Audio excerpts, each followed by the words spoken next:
अच्छा बच्चों, एक छोटा सा शॉर्ट क्वेश्चन है आपका जो अक्सर पेपर में, बोर्ड के पेपर में आया हुआ है। What is hunts rule? Hunts rule क्या है?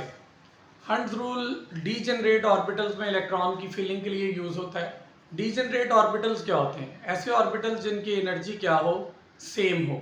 जैसे P K, P X, P Y, P G, तीन ऑर्बिटल्स हैं, तीनों की एनर्जी सेम होगी। 2s की एनर्जी p से कम होगी और 1s की एनर्जी 2 से s से भी कम होगी।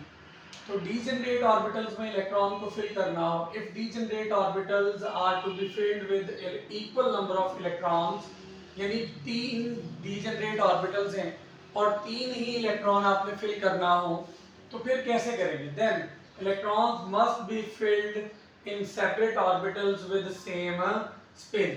सेपरेट ऑर्बिटल्स, ये जो हम एरो लगाते हैं ऊपर को और एक नीचे को, और एरो का हेड हाफ लगाते हैं एक तरफ, जैसे ये लगाया, जैसे ये लगाया, ये हाफ हेड एरो, ये एक इलेक्ट्रॉन को शो करता है।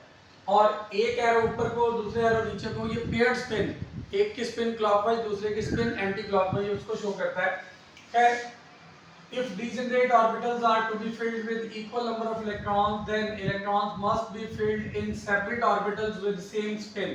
अब गौर करें, 2s में दो इलेक्ट्रॉन फिल किए, एक की स्पिन क्लॉकवाइज, दूसरे की एंटी क्लॉकवाइज। 2s में भी दो इलेक्ट्रॉन है, 1s में भी दो इलेक्ट्रॉन है।